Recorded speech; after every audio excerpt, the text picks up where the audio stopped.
Hello, welcome to my video. To whoever is watching this, hi, my name is Jane. I am gonna talk about how culture affected me and how I affected culture. Culture, a shared daily practice and values between a large group of people. It can be complex and unique, but also something that can be easily understood, and in some cases, people can be affected by it. Let's take my story for example. I am a Vietnamese, same as both of my parents, yet I was born in Ukraine, a completely different culture. I grew up with both cultural systems. For example, I ate either potatoes or rice as my main carb source, or I thought in both Ukrainian and Vietnamese. One trait I did pick up on when I was in Ukraine, however, is doing outdoor activities like picnics, barbecue, and cycling. So, did I struggle living with two cultures simultaneously? Well, it's yes, no, maybe? It was hard to tell since I was so young when I lived there. What I can say is that I participated in cultural nationalism by spending time celebrating our holidays such as Tết or Lunar New Year. I also seen my other fellow Vietnamese slowly ignoring or following with the Ukrainian traits more, which kind of made me a bit sad.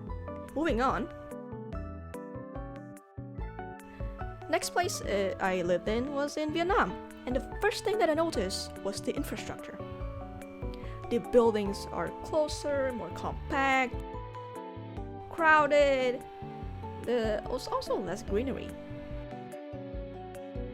And even with regular exposure to the culture from my parents, I still struggled to get used to the system. Elements such as language or religion was not so hard to get used to since my family was non-religious and we spoke Vietnamese daily. But things like food was hard on me because I grew up with Ukrainian food. But after long time interaction with the culture, it changed me. I shifted. How I acted, my routine, and my view on the world. It made me look at the world more like, oh yeah, I have to follow with the more traditional way. I have to have a family, I have to do this and that. I was also experiencing globalization through social media like YouTube or Facebook, which made me interested in Western media more than my own. That leads me to Canada, which is where I'm currently at right now. As we know of, Canada is the land of cultural diversity and most importantly, maple syrup. This is a place where I've seen and learned most cultural traits from, most as in different ones. It's not only that, more supportive to an individual's unique identity in a way. Things like gender, sexuality, and opinions or thoughts were more fluid. Or malleable, I'd say, or in my opinion. Because of this, I became more open-minded and became more interested in other people's uniqueness. So that got me thinking. In my experience, what made Canada different from Ukraine or Vietnam is the fact that it's an amalgamation of cultural system. It all concentrated in just one region.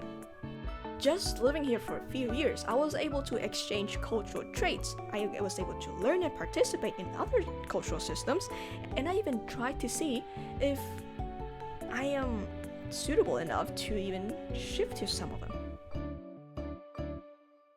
What I'm saying is that culture affected me more than I affected it, but I did leave some small effects, like spreading awareness of different cultures to others. Not only my culture, but other cultures too. So I would say it's similar to globalization or a hybrid culture in a way. Like I mentioned before, I also participate in these activities, like shifting or learning more or spreading awareness of the uniqueness of other cultures. Anyway, thank you for listening. See you around.